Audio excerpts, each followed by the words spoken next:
सिद्धिदात्री का स्वरूप अगर आपने नहीं जाना तो क्या जाना, कैसे दिखता है माँ दुर्गा का नौवा रूप, आइए जानते हैं।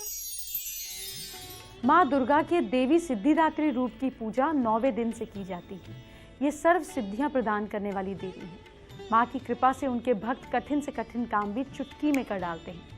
हिमाचल के नंदा पर्वत पर इनकी प्रसिद्धि तीर्थ है। देवी के दाहिने तरफ निचले हाथ वाले में चक्र, ऊपर वाले हाथ में गदा धारण किए हुए हैं। माता के बाईं तरफ के निचले हाथ में शंख और ऊपर वाले हाथ में कमल का पुष्प है। देवी सिद्धिदात्री का वाहन सिंह है। वो कमल पुष्प पर बैठी होती है। विधि विधान से 9वें दिन देवी की उपासना करने से सिद्धियां प्राप्त होती हैं। ये अंतिम देवी हैं। इनकी साधना करने से लौकिक और परलौकिक सभी प्रकार की कामनाएं पूरी हो जाती हैं। भगवान शिव ने सिद्धिदात्री देवी की कृपा से तमाम सिद्धियां प्राप्त की थी। इन देवी की कृपा से ही शिव जी का आधा शरीर देवी का हुआ था। इसी कारण शिव अर्धनारेश्वर नाम से प्रसिद्ध हुए। जैसे कि मैं अभी तक बताती आई हूँ, आपको कल माँ सिद्धिदात्री को प्रसन्न करने के लिए कैसे पूजन करना है पूरी जानकारी देने जा रही हूँ। आपको बहुत ध्यान से सुनना होगा क्योंकि नवरात्र का आखिरी दिन है, कोई गलती ना कीजिएगा। या देवी सर्वभूतेषु माँ सिद्धिदात्री रूपेण संस्थिता, नमस्तस्यै नमस्तस्यै नमस्तस्यै नमो नमः। इस मंत्र के साथ आप माँ सिद्धिदात्री की पूजा शुरू करें। अपने सभी नवरात्रों में आपने माँ की पूजा जैसे शुरू की वैसे ही करें। कलश में विराजमान सभी देवी देवताओं को ध्यान कर कर नमस्कार करके आप माँ के सामने दीपक जलाएं। माँ को 9 कमल के फूल चढ़ाएं।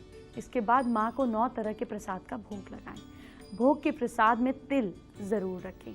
अब सब सामान रखकर माँ के बीज मंत्र ओम ह्रीम दुर्गाय नमः की एक माला का जाप करें। प्रसाद को पहले गरीबों को खिलाएं और फिर उसे खुद खाएं। कल 9वीं वाले दिन कन्या पूजन होगा, तो आज मैं आपको कन्या पूजन का सही तरीका क्या है ये बताने जा रही हूँ। आपको जब भी कन्या पूजन करना है तो आपको सही तरीका पता होगा, तो अपने आप ठीक से करेंगे। मंत्र और कन्या पूजन का तरीका नोट कीजिए। या देवी सर्वभूतेषु माँ गौरी रूपेण संस्थिता, नमस्तस्यै नमस्तस्यै नमस्तस्यै नमो नमः।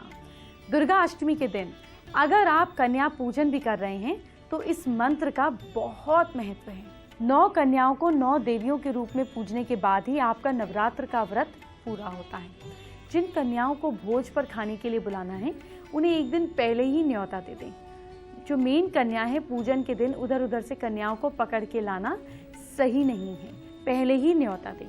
गृह प्रवेश को कन्याओं को पूरे परिवार के सदस्य को फूलों के साथ वर्षा करनी चाहिए जब वो कन्याएं आपके घर के अंदर एंटर कर रही हों।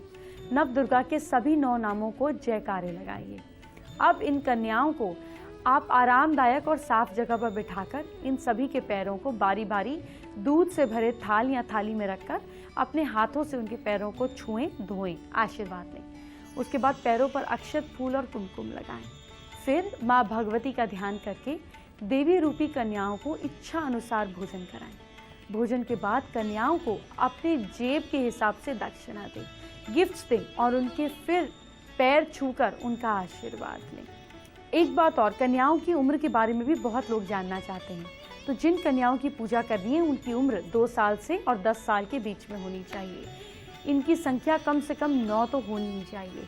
9 से ज़्यादा कन्या भोज पर आ रही हैं तो कोई आपत्ति की बात नहीं।